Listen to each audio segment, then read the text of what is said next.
Okay, so hi everyone. Today we're happy to have Oliver Korten give us some relation between data structures and lower bounds. Woo! All right, yeah, hello everyone. Yeah, as Arit said, and well, thank you for having me, first of all, to the organizers. As Arit said, today I'm going to talk about some joint work with Tony and Russell, sort of explaining some new connections we found between static data structure lower bounds and problems involving NC0 functions. So the basic picture here is that we're going to look at some two problems that are related to NC0 functions, which I'll define in time if you don't know what those are. One of them comes from a study of cryptography, and the other one comes from sort of de-randomization and the study of circuit lower bounds. And we're going to connect these problems to each other. I mean, they both involve NC0 functions, so they're connected outright in that sense, but we're going to draw some more connections here, and most importantly, connect both of these to another sort of seemingly unrelated problem, very basic problem in the theory of computation, which is understanding the time-space trade-offs involved in the static data structure problem.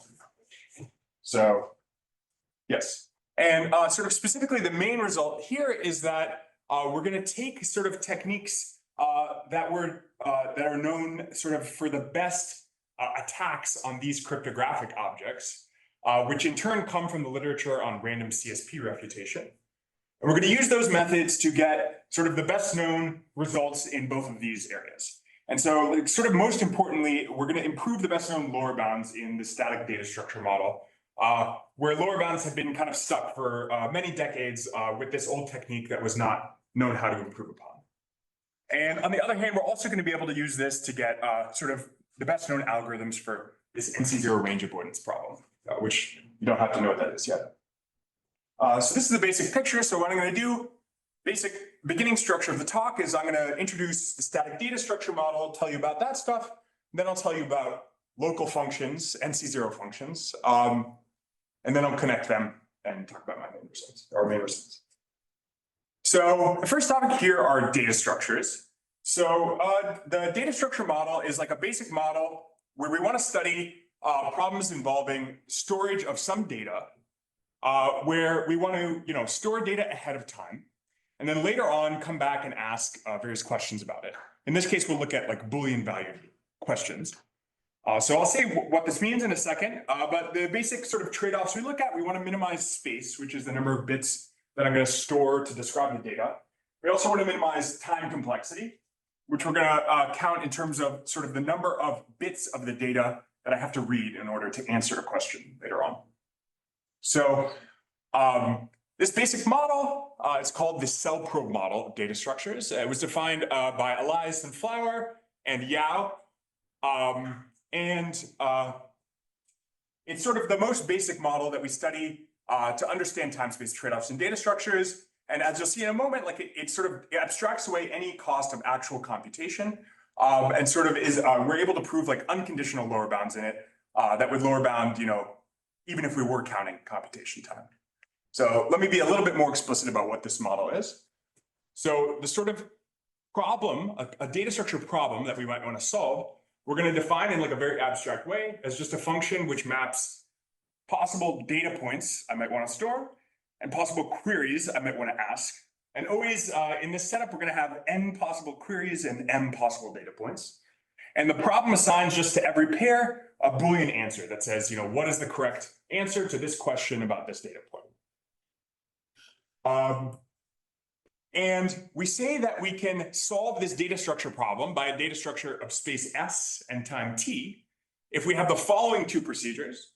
The first procedure, computationally unbounded, we get to take any data point and pre-process it into an encoding, a data encoding, which is an S bit string. And then in the second step, given any question about the data, any query, we get to read up to t cells of that stored memory and determine the value, which is f of x, y. Does this make sense? So your cell contain only a single bit. Yeah. So that's the very next slide. Yeah. So I just described to you actually what's called the bit probe model. And the only parameters here are the space and the time. In the general cell probe model, there's one additional parameter, which is called the word length. So in general, each sort of position of the data structure can store some symbol from an alphabet sigma. And the word length W is going to be just the log size of the alphabet in other words, like the number of bits that a given symbol carries. And now this is the general cell probe model. Does this make sense? So just a very, the most basic model you could come up with basically for this problem of like, what is the time space trade-off? And when I have some task of I store data ahead of time and ask questions later. And the word static is coming in here. This is the static cell probe model because a very common thing people study also is the dynamic model where we have some notion of updating data over time and we want to correspondingly update the data structure. But the static model is this one here, and it's in general, it's like a bit harder to prove, quite a bit harder to prove lower bounds, and we basically don't have very many techniques at all. So just to give a concrete example here, a problem that you might study and a problem that we'll actually get a new lower bound for is like a polynomial evaluation problem. So perhaps like the set of possible queries is the size of f2 to the n. Here, this is what I meant. And the set of possible data points are like all polynomials of degree d, right? And then the goal is to output on a given query. So you store a polynomial into some data structure, and later on you're going to query elements of this f2 to the n, and you want to be able to evaluate. And so our lower bounds will apply to this problem and some others as well.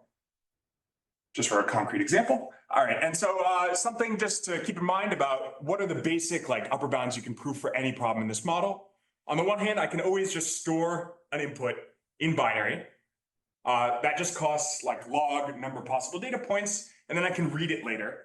And that'll cost in terms of time, just the same as the space. So I can solve any problem with these parameters.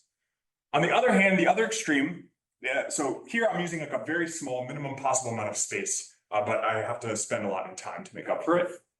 On the other end of the spectrum, I can use the maximum amount of space, which is just a lookup table of every possible answer. And then I get to minimize time because just every answer is just written down for me.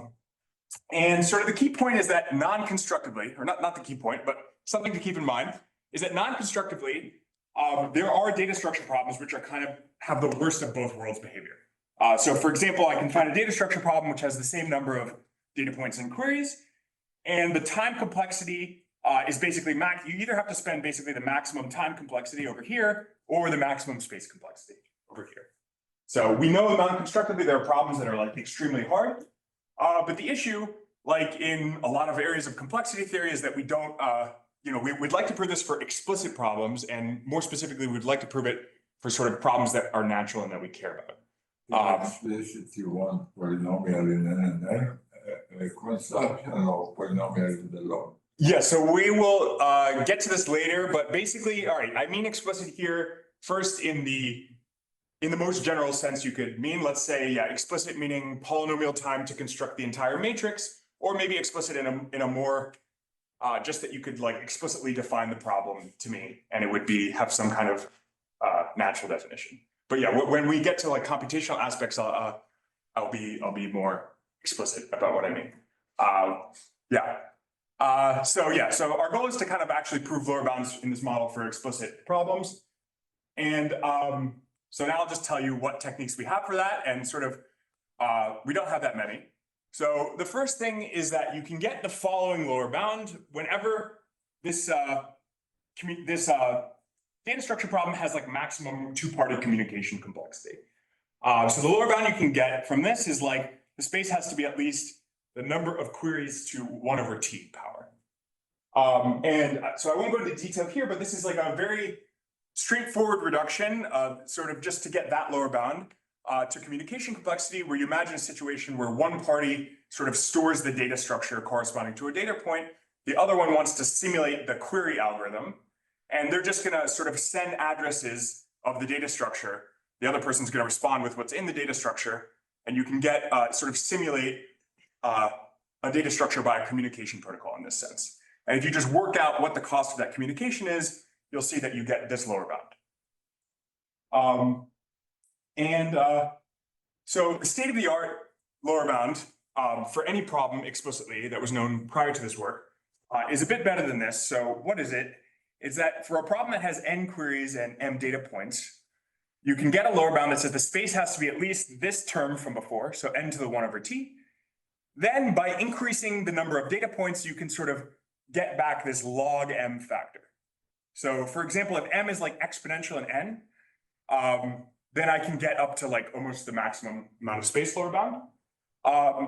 But if sort of m is on the order like of n or sub-exponential, then this is going to be similar to the communication bound. But you can improve beyond this, the communication bound a little bit. And this was achieved in 1989 in work by Siegel. And it's called, sort of later on, this came to be known as the cell sampling bound. And it's based on expansion. So roughly speaking, the lower bound follows from trying to understand the best possible expansion parameters that an unbalanced constant degree expander can have. And this result of Siegel was kind of rediscovered later and extended by Pranagrani et al. And Larson. But in general, in the general cellprobe model, like no subsequent work has improved on this kind of bound since Siegel. Yeah. But your goal is to achieve the non-constructive bound, like either t is omega log n or s is omega log n. Is that so? When I said goal, that's not my personal goal right now in this work. I won't achieve that. Our goal is to get close to that, like knowing that that's what's possible to prove in general. Our goal is to just get as strong a lower bound as we can. That thing I said before is like we know that non-constructively, it's possible to get a lower bound as strong as that. Okay. But this is much worse. And what we'll do is still much worse. Yeah. Sorry, did that answer your question or? Yeah. Okay. What is the natural problem for which this bound? So I'll say, yeah, so this problem and our lower bound will hold for any problem that exhibits KY's independent property. So I'll say that in more, yeah. Maybe you said this, what's the word size I should be thinking here? Let's say there's some dependence on the word size, like exponentially decaying dependence on the word size. I would say for the most part, think of the word size as a constant and just kind of forget about it for the sake of this talk. Yeah. So, yeah. So this is what I said before, when m is like not too much larger than n, this is really not beating significantly this communication bound, this very straightforward communication complexity reduction. And one thing, so in a special case of certain type of data structure that make their queries non-adaptively, and also the word size is specifically 1, you can improve this a bit, so you can get a t minus 1 in the exponent here. So for like constant t, you get this slight improvement. This is due to Viola when t is 2 proved this, and then it was generalized by Golovnev et al. This is quite recently. So this is basically the strongest known lower bounds for any explicit problem prior to this work. And our main result is going to be like a quadratic improvement to the space lower bound here. And so we're going to get a lower bound that's like basically of the same shape as the cell sampling bound, but we get this, quadratically larger in terms of the n parameter. And this is going to hold whenever the time is an even number. So if you think of t being as like a constant, then it would matter polynomially whether t is even or odd. And actually, so very recent subsequent work came out about a month ago. This assumption was removed. So now this bound holds for all values of t. And second lower bound we're going to get is that we can sort of think of when t is like an odd constant. Again, this parity thing was removed in subsequent work. So when t is a constant, we're going to be able to get a lower bound that's like polynomially improves on this first one. In the case of special types of data structures that have bits being stored at every location and they query them non-adaptive. Some like small constant. Yeah, it's about a half, and you can get it close to a half if you make t larger. Yeah. Yeah. And these are the same KO as independent functions, or No, sorry. Yeah, I'll say it in a moment. Yeah. It's for different problems. So provably the first lower bound, yeah, I think I'll say it in a moment. And again, yeah, so this was also extended in this new work I mentioned, which I won't go into the details of how they extended it, but they also extend this lower bound. So as I said before, this first lower bound is going to apply to any problem that supports a k-wise independent distribution. So if I remember, I think of a data structure problem as like having an n by m matrix, Boolean matrix. If there's a distribution on the columns of the matrix, which is k-wise independent, then I can get this lower bound where this term log m is about k. And so we can apply this to like various problems which exhibit k-wise independent properties, such as polynomial evaluation problems. This is the one I mentioned before, which is something that like a lot of prior work in static data structures also studied this as the main problem because their techniques were also based on using k-wise independence. And this bound is actually like tight up to logarithmic terms, like across basically the whole spectrum of values of k. So and this is actually like in this early paper of Siegel that I mentioned, he actually conjectured this. So he showed the corresponding upper bound, that there are some k-wise independent data structure problems for which this upper bound is tight, and his lower bound was quadratically off from this. And so we basically resolved this, and we now know, like in general, what is sort of the exact time space trade-off for like storing k-wise independent functions in this basic model of static data structures. And the second problem, so provably because the previous one is tight, we can't use that lower bound and get any, we can't use the same problem and get any stronger lower bound. The second one is going to apply to problems which support small bias distributions. So these are distributions that fool parity functions. And great. So that's sort of the main results we're going to get in terms of data structures. And now I want to tell you and spend most of the time on is like, how are we getting these results through this new connection to NC0 functions and random CSP refutations?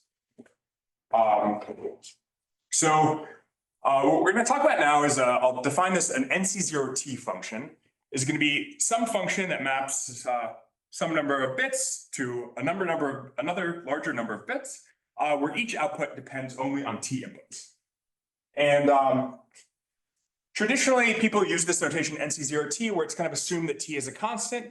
For most of this talk, I'll just say, think of, when I say NC0T, think of T as some parameter. I won't force it to be a constant, just some parameter, which is the number of outputs that each, number of inputs that each output depends on. We should think of S and T as suggested to the previous. Yeah. So yeah, I've chosen the letters suggestively. Yes, definitely. And another thing that we're always going to think of when we look at these NC0 functions is like the number of outputs being larger than the number of inputs. And so why do people look at these type of functions where T is like a small number, maybe a constant? Well, there's two like natural computational, at least two natural computational problems you can associate with one of these. So you can imagine you're given one of these functions as an input. One problem that you might try to look at is, can I statistically distinguish a random output of this from a uniformly random n-bit string? So this is the problem of like thinking of this as a cryptographic pseudorandom generator and trying to break it. And a second problem you can look at is, can I solve the range avoidance problem for this? So this is a search problem where you're given as input one of these, and you want to find some string in 0, 1 to the n that's outside the range of this function. So I'll tell you a bit about why people care about the second problem, which you might not have heard of as much as the first. So this problem was defined in prior work with myself, Kleinberg, Mitropolsky, and Papadimitriou, and sort of it captures the complexity of a lot of explicit construction problems. So problems like you want to produce a function which requires very large circuit complexity, or if you've heard of rigid matrices, I want to produce a matrix which is highly rigid. Basically, any combinatorial object which we can prove non-constructively satisfies some interesting property, we can usually reduce, if we can prove that by the probabilistic method, in most cases, we can reduce the problem of finding one example to range avoidance. And so there's like a lot of applications if we can solve this problem efficiently. And sort of in both of these cases, it's interesting if we restrict our attention to generators that have this local output property. So specifically in the cryptographic setting, this sort of security of pseudorandom generators of this form when T is a constant underlie like a very important construction by Jane Lynn Sahai of indistinguishability obfuscation, which is like a very powerful cryptographic primitive. In order to build it, they need to have these types of pseudorandom generators which are secure. So this is like why we care about looking at the cryptanalysis of these. And the second thing is that So by a result of Ren, Santanam, and Wang, if we can solve this range avoidance problem, even just on instances of this form, where each output depends on a constant number of inputs, in particular just 4 inputs, then we can prove like very strong circuit lower bounds. So we can prove that like exponential time with an NP oracle requires exponential formula size. So this is like would be considered in complexity like a very big breakthrough in circuit complexity, and sort of makes this problem quite difficult and interesting to look at. What should I think of N as in terms of S? So I'll say that right now. So this problem potentially becomes easier when N is larger than S. And like in many cases, yeah, so this parameter of like what we call the stretch, how much larger is N than S, matters a lot. And so like there will be many examples where, you know, we can solve a problem when the stretch is something, and we get crazy applications if the stretch is much smaller, and there's this sort of bridge between them. But the question is to try to like, I guess it's not a bridge, it's a missing bridge, yes. Then you know that something, you can avoid something. What? If N is not more than S, then maybe you can. Yes, for sure. So it's like always we require N to be larger, strictly larger than S, and that's what we call like just non-trivial stretch. Versus in some cases we look at like N is polynomially larger than S or something like that, or maybe twice as large. And these specific trade-off here matters a lot. So like I said here that you would get crazy breakthroughs if you could solve this with non-trivial stretch. We will get new algorithms that solve these NC0 instances, but the stretch will be much, much larger. And so we're not going to prove these breakthrough circuit lower bounds. But the hope is that, you know, developing better and better algorithms for these might push us like towards getting algorithms for new explicit construction problems. Albert, your previous model, then T would correspond to something like query complexity rather than, so you're using some log factor here. But okay, yeah, you're jumping ahead. I'll get to that in like 6 slides or something. You're saying like adaptive versus non-adaptive. Yeah. Ignore this. Yeah. So Yuval's already getting ahead to like what is the connection that hopefully I've chosen all the parameters that I'm hinting at it strongly. What is this main connection between the data structure model and these generators? Basically, there's going to be an exact equivalence I'll show you, which the proof will be just a picture, and I'll show you the picture and it'll just follow from the definition essentially. So I'm going to phrase this as a connection between the range avoidance problem for NC0 T generators and data structure lower bounds. And to the first version of this, which will get to your question, I'm going to look specifically at the case of data structures that are in the bit probe model. So you store bits at every location and they're non-adaptive. So when I get a query, I have to choose first what locations of the data structure I'm going to query at the start, and then I get to query them. And what we're going to say is that the following two are exactly equivalent, that a data structure problem is hard for time t, space S in this non-adaptive bit probe model. The second thing is that if I look at this F as a list of m many n-bit strings, this is a list of strings that is guaranteed to contain a range avoidance solution for any NC0T generator that maps S to n bits.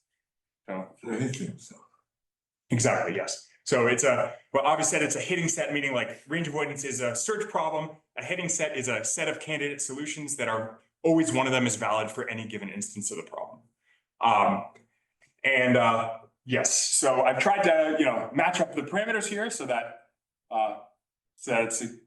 this is why I've chosen the parameters this way, and let me show you. So what do you mean hard? I thought you don't know easy or hard, but impossible, possible or impossible. Yeah, maybe it's a weird word. What I mean is that F does not have time t space S data structures. Yeah, this is what I mean. So the equivalent, like proving a lower bound in data structures, is equivalent to constructing short list of strings, which is guaranteed to contain a range avoidance solution for every instance of this form. So I'm going to prove one direction, but like the proof is just an equivalence, but I'll just, for linguistic simplicity, I'm going to show you that if F has a data structure with these parameters, then there is a NC0 generator that contains all of its columns in its range. And yeah, the proof is just going to be quite direct. I write out this matrix here. This is going to have all the queries, all the data points. Here I'm going to draw a generator that has an output for every query. and it has an input for every cell of the data structure. And what I'm gonna put at the X output is just the query algorithm that I would run if X was my query.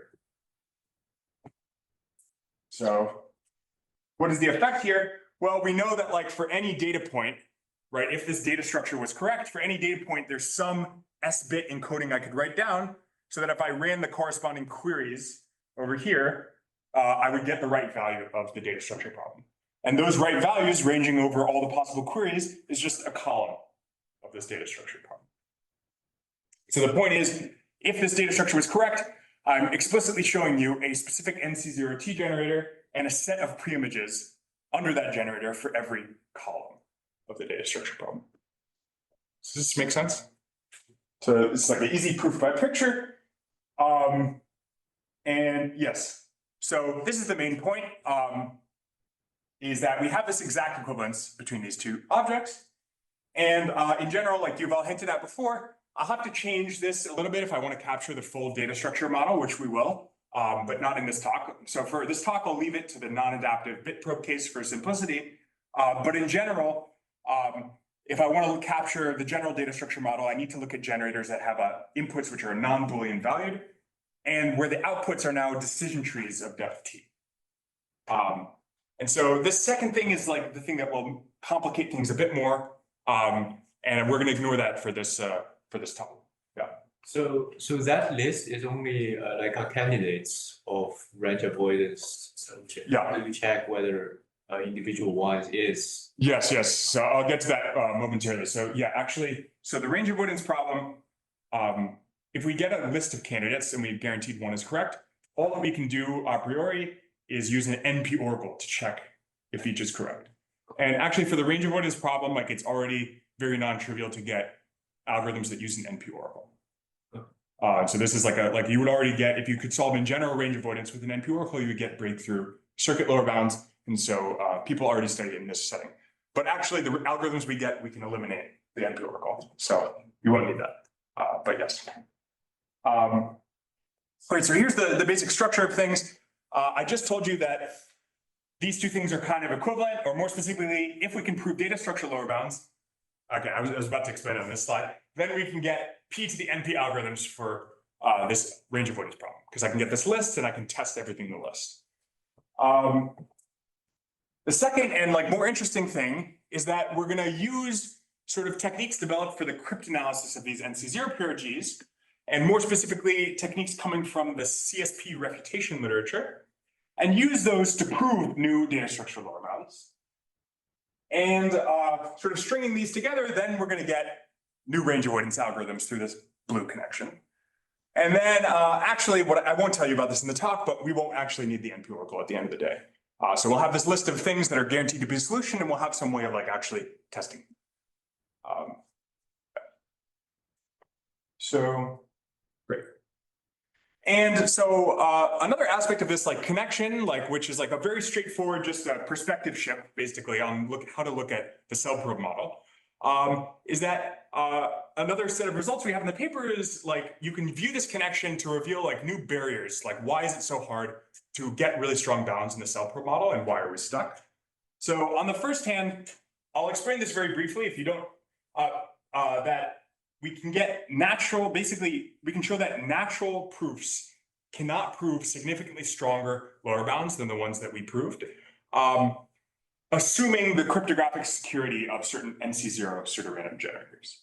So if you don't know what natural proofs are, I won't really say anything in detail here, except that this is like a wide sort of a wide array of like a huge category of proof technique that most, but not all, of our like known lower bound techniques currently fall into this category. And basically assuming the security of these pseudorandom generators, no proof of this form can like significantly improve the current state of the art after this paper. Great. And the second thing is that basically if you can forget about naturalness, if you can prove any lower bound for an explicit problem in the like very high space regime, then you'll get very strong circuit lower. So you'll get like x to the NP requires exponential formulas. And here, obviously, it does matter what I mean by explicit for this one. here, when I say explicit, I mean like you just have to be able to print the description of the data structure problem in time polynomial in the size of the whole matrix of it. So, yeah. You need an NP Oracle or you don't need an NP Oracle? Or like do you need like something that you can construct in P or in P to the NP? P to the NP, if you can construct it in P to the NP, that's fine. Yeah, I guess I'm saying, you see, yeah, so if you could construct it in P, you wouldn't need the NP Oracle, yeah. I think this is true, yeah. By max space, you mean like this ideal thing? So here's, no, it's not quite ideal. So actually it's data structures that the time complexity is, it's non-adaptive and they only query 4 bits of the data structure. Okay. But you need to prove a lower bound that the space is like n minus square root of n. So like extremely large, like basically close to the maximum. Okay. So for, yeah. So what we know for t equals 4, we can prove like root n, which is a lot worse than that. So you want n minus root n. You want n minus root n, or even n minus, 2/3, n to 2/3 or something.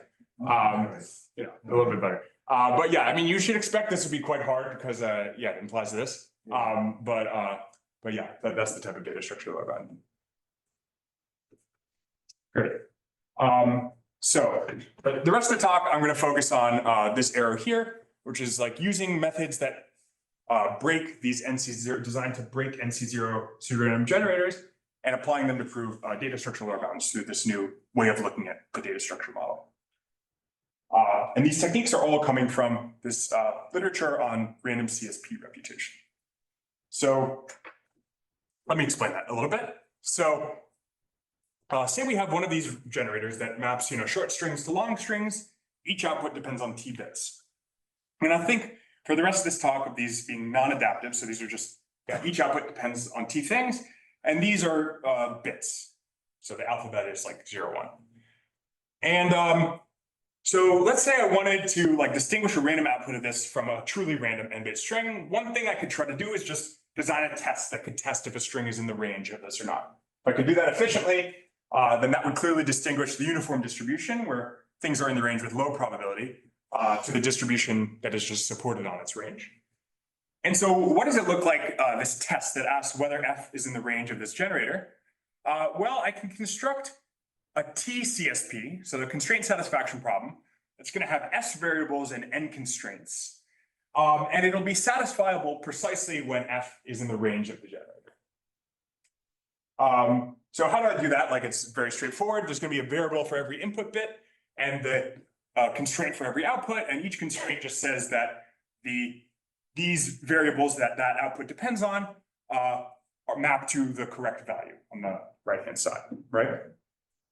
And so what do we notice? Okay, fine. This is a TCSP if the thing was T local. What we want to look at is in the case that I'm drawing this string uniformly at random. Remember, because what I'm thinking about is I have a random string. I want to distinguish it from an output of this generator.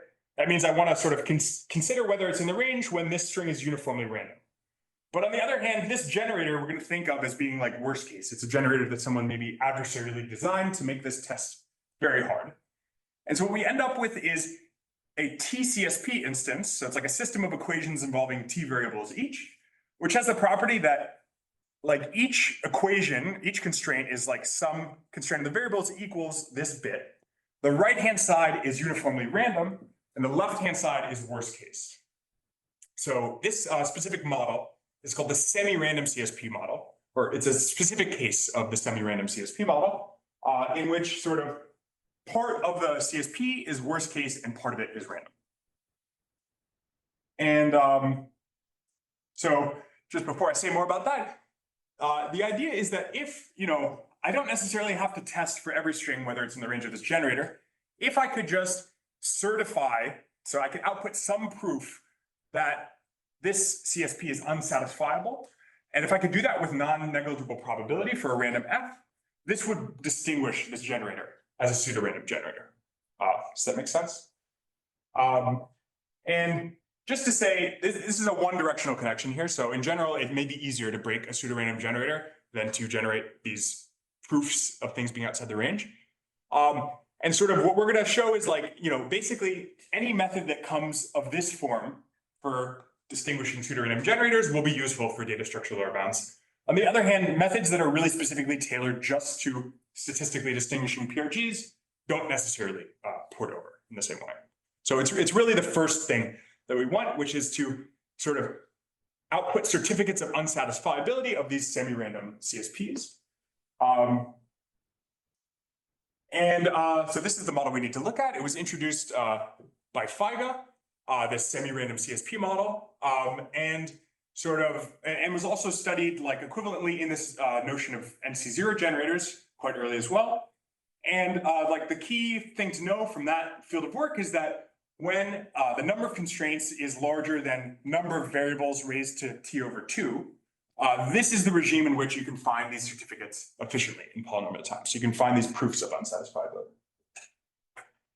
And so how are we gonna, so just to say is that if I like reparameterize this, you'll see that this is precisely like the parameter regime of the cellprobe lower bound that we want to prove. But I'll get to that more in a second. So how are we going to try to like use those methods from CSP refutation? So here's the idea. So before I was always using this red F to be a uniformly random n-bit string. Now I'm going to think about I have a data structure problem, which is this capital F. And I'm going to imagine a random variable, purple F, hopefully nobody's colorblind here. Purple F, which is supported on the columns of my data structure problem. And here's my goal, is that I want to look at, I had these CSP refutations that were able to output certificates of unsatisfiability to these uniformly random right-hand side CSPs. What I now want to show is that if I instead plug in this pseudo-random purple F that's supported on my data structure problem, I want to show that these refutation algorithms still work. I want to show that they still output a certificate of unsatisfiability with non-zero probability. If I could get that, the specific regime we're going to try to get them to work in is this one. If I could get that to happen, then the point is that under this distribution supported in the columns of my data structure problem, I could prove that for any generator of this form, the probability that this thing lies outside the range of the generator is non-zero. And then that just precisely says that the set of columns of my data structure problem is not contained in the range of any generator. And by the equivalence we had before, this is just a data structure lower bound, right? Does that make sense? So, great. This is what we want. And so this is like sort of the main theorems we'll prove look exactly like this. So we say for any generator that's NC0T of this form, if I look at a random variable which has some pseudo-random property, the property we're going to use is limited independence. So particularly if it has log n-wise independence, then we're going to be able to output certificates that F is not in the range of the generator, provided we have this parameter relationship. The space is smaller than like n to the 2 over t, approximately. And that's precisely equivalent to getting this lower bound for k-wise independent problems. And we'll also, so here's what the bound you get for log n-wise independent.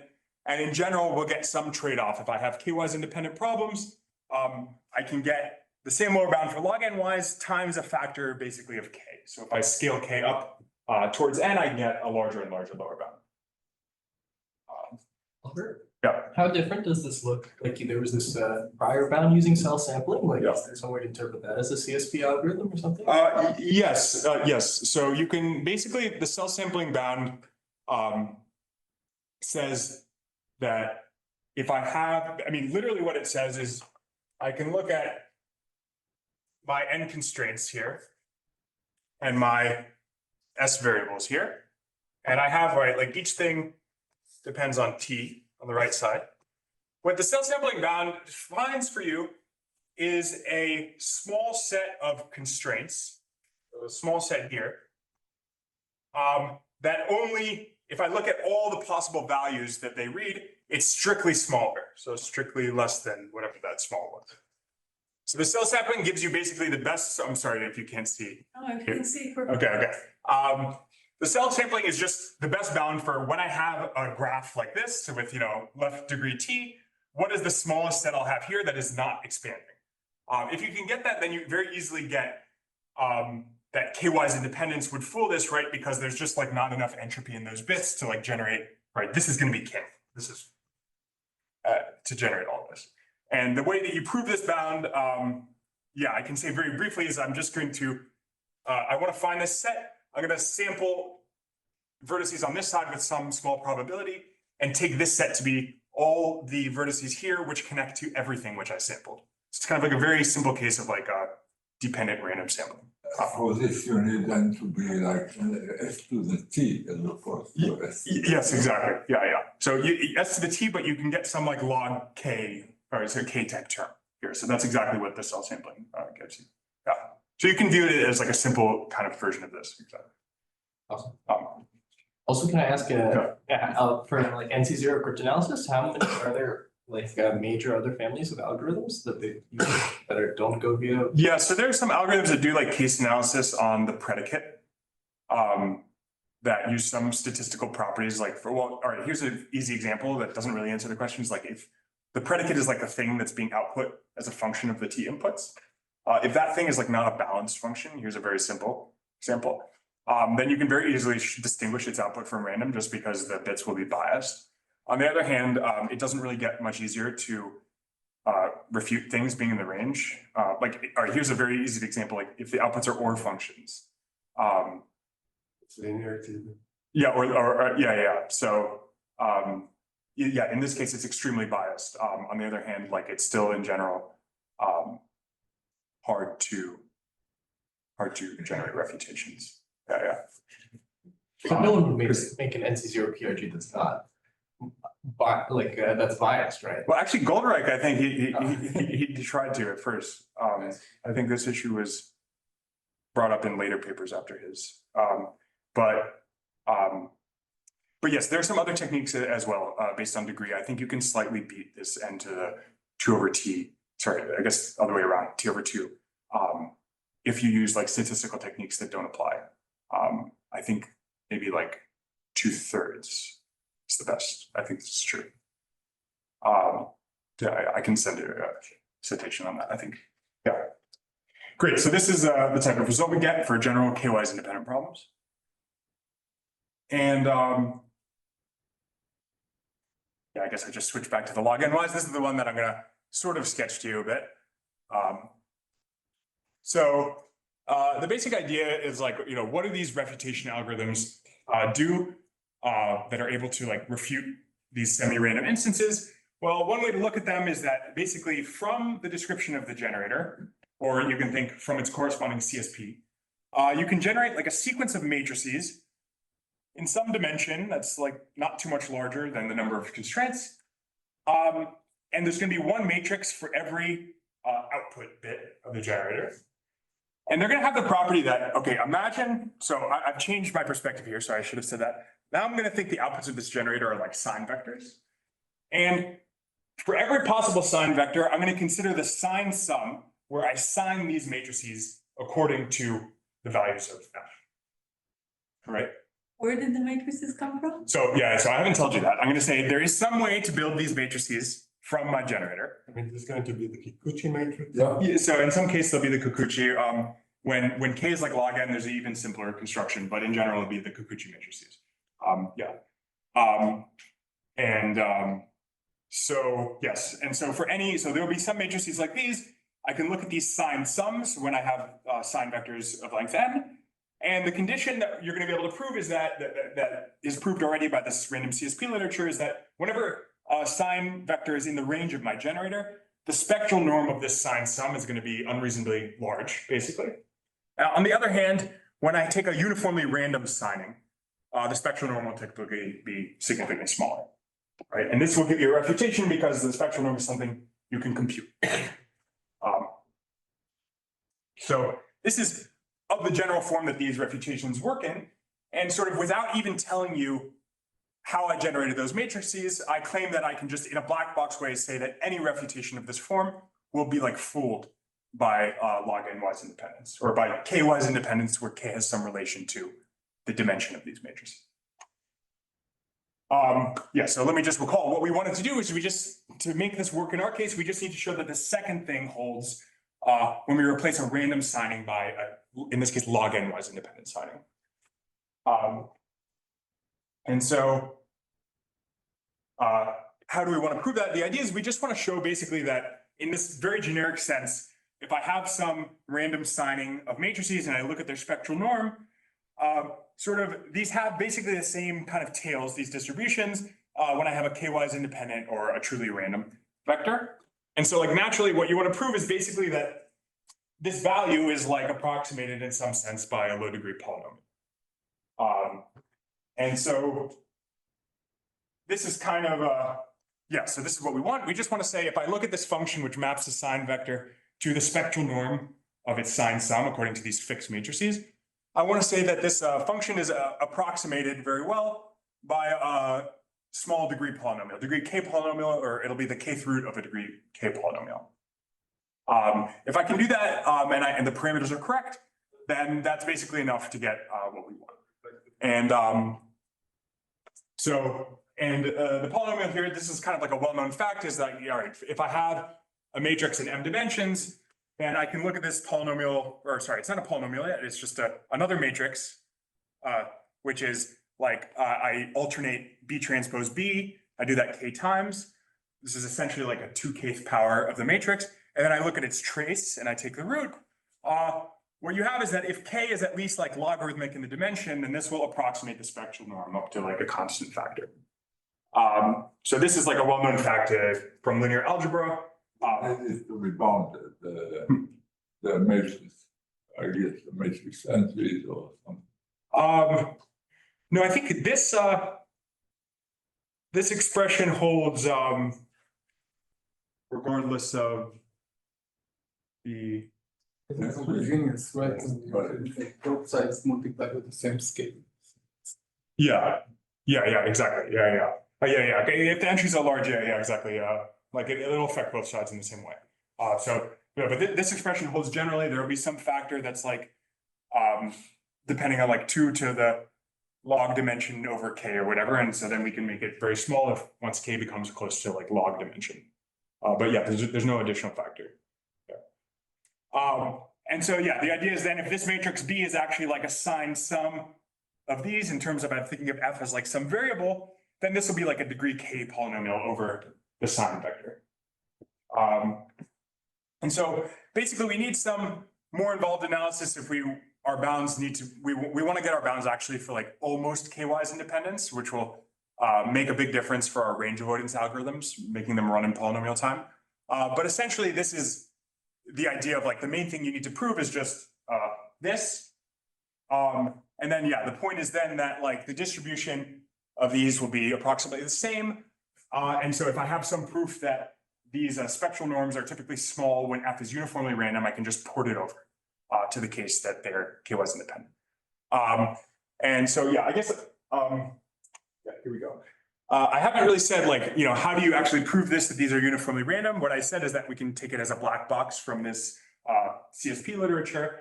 But the way this is proved are like matrix concentration inequalities. So like you can kind of very directly show that each of these individual things have a small spectral norm. And then there are these concentration inequalities that say that if I take like random sign sums of small spectral norm matrices, then the resulting matrix will have a small spectral norm. So this is like, I guess these are sign vectors, so people would call this like matrix Kinchin, or there's matrix Bernstein is like a more general, I guess, result, but there are various results that let you prove this, yeah.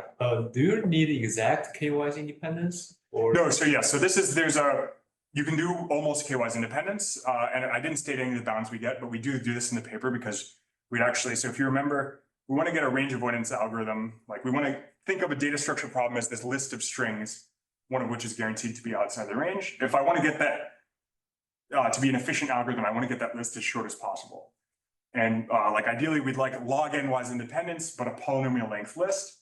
This is not possible with full log n wise independence, so we need like polynomially almost log n wise independence. And so yeah, we need to, basically you just need to do a more involved version of this analysis, but it does work out. Yeah. Almost is 2 to the minus k. So we basically need like 2 to the minus k almost k-wise independence. And this works provided k is at least like log n. This was known or you had to do it? I mean, it follows the same analysis and you just need to be more careful, but I guess we didn't know of any paper that had formally done this, yeah. So this, yeah, it depends. Yeah, basically, so some of this involves like, you just need to have specific bounds on like what these matrices A look like. They need to be of a special form, and then you can generically prove this for almost KOS independence. Yeah, so. Great, so that covers like most of what, yeah, what I was gonna say about that. Yeah, so we proved that like, yeah, I guess I've gone over this, like these reputations work when the F is K-wise independent, therefore with non-zero probability, these K-wise independent F are not in the range of my generator. So I'll just say in the short amount of time left, something very brief about what where these matrices came from. This is like a very simple description that doesn't actually construct them. Maybe if I have more time, I'll do it on the board. But the idea is, like, one simple way to think about it is I have this TCSP that represents, whether F is in the range of my generator. What I'm basically going to do is just reduce to the case where it's a 2 CSP. And then 2 CSPs, I can sort of think of their satisfiability naturally as like some quadratic optimization problem. If I do enough work, it's like optimizing a quadratic form, and that's like what the spectral norm is. So this is my high level description. So basically you can think I have one of these CSPs. I'm going to create like a new one that has S choose T over 2 variables. And like I'll call these meta variables. These meta variables will take on values over the alphabet 0, 1 to the T over 2. So instead of being like Boolean valued variables, they'll take on these larger values. And there's going to be the same number of constraints as the original CSP. And so somehow I'm going to construct this, and the property I want is that whenever the original thing is satisfiable, the new one will be satisfiable. And actually there'll be some like explicit mapping that gives you a satisfying sign. And like the construction is very simple here. I just like for every constraint over here that puts some constraint on the values of variables like I1 through IT, I'm just going to block that into 2 blocks of variables and then put a constraint on those. These will be like, I want the first half of these to have the value in here corresponding to like the value I want on the first half of these. So S choose T over is the same or the N? Say S, oh, sorry. S over T, S choose T over 2 is something like N or? So yeah, the key thing, which I'll say in the next slide, is like, this is why this parameter regime comes in, is that provided, like what we want is that in the end, we want still the number, we've created this new thing, which many more variables, we want in the end that it still has more constraints than variables. It's still kind of like overdetermined. And then like the parameter regime where a low bound kicks in is precisely because if you want the new thing to have more constraints than variables, you'll need S to be smaller than N to the 2 over T. This is the basic idea, right? And yes, and the point is now this is a 2 CSP over a non-Boolean alphabet. Fine, but the size of the alphabet is like, just doesn't really matter anywhere. And because it's a 2 CSP, we can view this as like a quadratic optimization problem and like reduce in a pretty straightforward way to a problem about spectral norms of some matrices. So yeah. And the point is when K, so this, what I said just now works if you want to handle like log n wise independence, this very simple reduction. In general, for larger K, you need to do this thing called the Kikuchi matrix method, which is like a more complicated construction that was first done by Wan et al. So it's developed in like approximation algorithms for like average case problems, and developed further by like Guruswamy et al. In this paper, which is like much more in the regime of random CSP problems, which is what we're looking at. But the basic idea is this Kikuchi matrix thing is like a much more complicated version of still reducing this like degree T problem to a quadratic optimization problem. So yeah, and like a thing to say, so but before I guess I introduced this reduction I did here. I mean, I said it in the language of CSP problems, but this reduction also works like in general. I can reduce the data structure problem for time T data structures always to like time 2 data structures by increasing the alphabet size and just blocking together things. Right? That's why you need T to be even. That's why you need T to be even. Yes. And it's more complicated when it's not. And the same thing is true, for example, for time for 3. If I can always, at the cost of inflating the number of variables by t over 3, I can reduce to data structures that run in time 3. And so always you have this property that, if I can get really good understanding of data structures that run in some fixed constant time, like, time 3, then I can potentially get lower bounds of the form like n to the, now 3 over t. But the issue is, that really, like, we understand now, like, data structures that have time complexity 2, like, basically completely. And the real thing is, like, we need to now understand data structures that query 3 things. That's how I would say, like, at a high level, that's basically the way I would think about these results is that the Kikuchi matrix method is like you end up needing that instead of what I just did, but it's sort of in the spirit of reducing to the case of data structures that query 2 things. So now we need to think about querying 3 things. Great. So I'm almost out of time. Been perfect. So in the spirit of what I just said, like, the main 2 open problems, I guess the major open problem is to try to improve this like new kind of frontier of data structure lower bounds. I guess kind of the moral of the story is that we established this connection between this like random CSP refutations and cryptography and the data structure model. Before this connection, the situation was basically that data structures were like behind by this quadratic gap to this other field. And now we've kind of like caught them up. And at this point, we're sort of stuck at the same point. You could ask, like, okay, for data structures, we expect, hopefully, when we get really good at proving lower bounds, that we should be able to just prove stronger lower bounds. There shouldn't be an inherent barrier. Whereas for random CSP refutation, some people would believe that like the current frontier is actually like the algorithmic frontier, and you can't get algorithms that are better. And so this issue of like, when can I prove lower bounds that are like corresponding to CSP problems where there are no algorithms is precisely what's called the natural properties barrier here. And the question is, can we get any lower bound that's beyond that? Or maybe, would we need to develop techniques that will give us better CSP refutation algorithms? So I don't know the answer, but in our paper, we do have some other results that like connect this problem of improving the data structure frontier to like other weird models of communication complexity. We have some conjectured approach that I think is interesting based on lifting a model of computation from query complexity where we sort of do have lower bounds in the same regime that like we're trying to get in the data structure world. And which kind of complexity model? So here's the query complexity model, is that you get to compute a Boolean function of n variables by the following way. Here, it's better with a picture. I want to compute f by like a circuit that looks like this, h, a little function h, depends on t things, and then t functions g1 through gt, where each of these depends on, let's say, only n over 2 variables. So as it turns out, like the majority function you can prove like requires t to be like log star n or something like that. So it's related to the number on forehead model.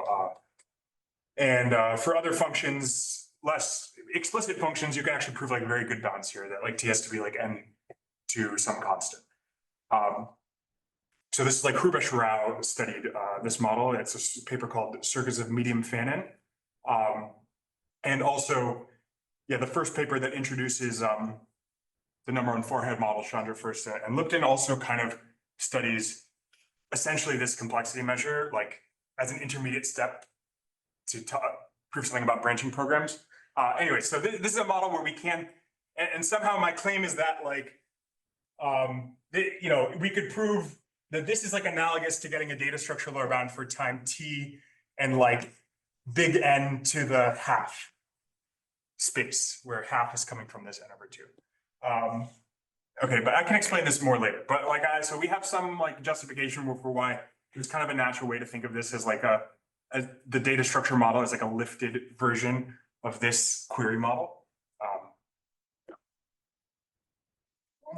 I want to go back to some old question that Ryan asked. Yeah. What is the data structure lower bound you need to get the x to the MP not equal to NC1? Like what's this n minus root 10 space and 4 queries thing? Yeah, so what you need is a data structure that makes 4 queries non-adaptively. Maybe you can even constrain the type of function that's being computed on those 4 bits. I forget. Sorry. I'll tell you where this comes from is that there's this reduction in cryptography that reduces. So you want to prove low one for that explicit function, or No, sorry. You get to choose the function that you want, but you get to choose the hard function, the data structure problem. which is the binary matrix. Yes. And what you want to prove is that it doesn't have time 4 non-adaptive data structures that use space smaller than like n minus square root. N is sorry. Yeah, what's the relation between n and n? Yeah. So basically, if I can prove this for any m which is like sub-exponential in n. All right, let me just be explicit here. So this is like what we want. I want a data structure problem that's like, here's n by m. I want m like at most something like x n to the little of 1. And like I want to be able to print this in time, like let's say poly m. So this is what I mean by explicit, which is a generous notion like printed in time polynomial at size. And I want that like for time t equals 4 non-adaptive. I want a bound that's like the space is at least n minus n to some constant, fixed constant that's like close to 1, or like bounded away from 1. I should say like 1 minus delta. So it's a very extreme lower bound, I would say, like a kind of incomprehensible. Getting this regime, like, I mean, even omega n, we don't really know how to prove things like that, but this seems like sort of, like when you're just lost from n is like small. It just completely different than the regimes in which we know how to prove lower bounds. But it's still like natural state, and it's still the data structure, the same model of data structures. Those exist non-constructively. Yes, non-constructively. So non-constructively, You could pick a random one or something. No, yeah, for sure. So random, yes, not constructively, this bound holds, and you only need m to be like a bit larger than n. Like n log n or something, Yeah, so there are these FKL witnesses, which I can get you better than these spectral methods. Yeah, so that's in the papers. This is something I didn't say. So at some point I said we have a better lower bound for non-adaptive bit probe data structures. This is using the FKO witnesses, which I didn't go into. And this was improved in this new paper I mentioned by Guruswamy et al., where they improved, first of all, that lower bound actually works for adaptive data structures, but still you need the word size to be 1.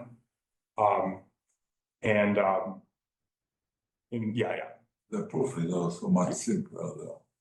The proof of the proof of the certificate works because they have the more bound. Yes, the proof is exactly.